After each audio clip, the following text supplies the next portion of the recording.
大家好，在介绍七里香不同的篱笆效果前呢，先来看一下这盆原本出现黄叶的七里香呢，经过救治与修剪后的现况当初修剪的方式呢，就只是依据它的树形修剪成比较透气的方式而为了让日照更为平均所以呢，每经过一段时间呢，就会将花盆旋转90度了。因此呢，一开始看到的景象呢，其实是原本预定的背面而正面原本是有上下双层的枝条生长但下方的枝条呢被狗链给扯断了所以现在看起来样子呢，与原先修剪完后会有一些差别啦。不过呢，因为是顺其长势进行修剪所以到底哪一面是正面呢？也是由他自己来决定但花盆的好处就是可以透过旋转方式来进行展示接着来看一下之前从不同花盆移植出来种植后的现况这是在梅雨季节连续多日降雨后进入开花的状态当初种植在此的目的呢，是为了与下方的菜园有所区隔除了造景之外呢，也有充当篱笆的效果啦。只是除了篱笆的效果之外呢，也希望可以把树形给留下所以呢，种植的距离呢有特别拉开而不采用密集种植，再将枝叶修剪成很整齐的样式呢。这种方式呢，特别推荐给休闲种植的观众朋友啦，因为七里香很耐修剪是可以拿来赏玩的树种，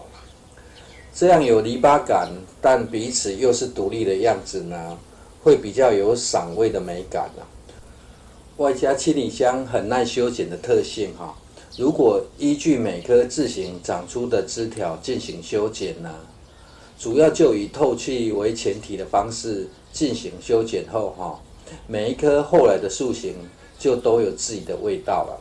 这对于不知如何做造型的观众朋友呢，还可降低人工雕琢的味道看起来会更自然也因此呢，目前每一棵的样貌看起来都不相同而唯一一个要特别注意的是，七里香种植的间距拿捏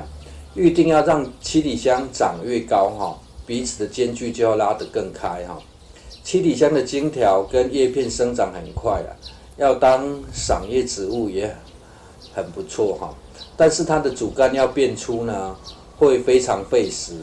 这也是为何已经长到非常粗的主干呢，植株会非常贵的原因适度的进行修剪呢，可以加速枝干变粗的速度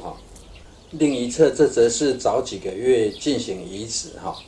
因此看起来长得比较高大些啦。这也是有进行修剪其中一株开花的状态呢，相对比较好啦。不过呢，这都还没有到开花的极致它的花期呢，会一波接一波啦。这内部的花苞呢，数量还非常多之后如果密集一起开出来呢，小花群聚起来就会很像一朵大花啦，会更为漂亮至于七里香的花香呢，有种清香淡雅的味道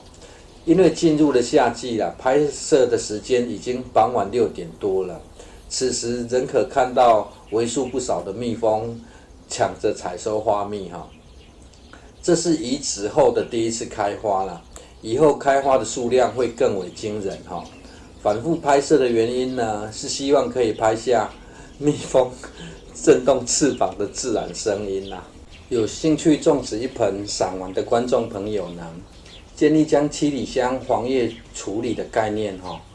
融入一开始种植的过程这样除了可以避免黄叶外呢，也可延缓土壤板结的困扰谢谢收看。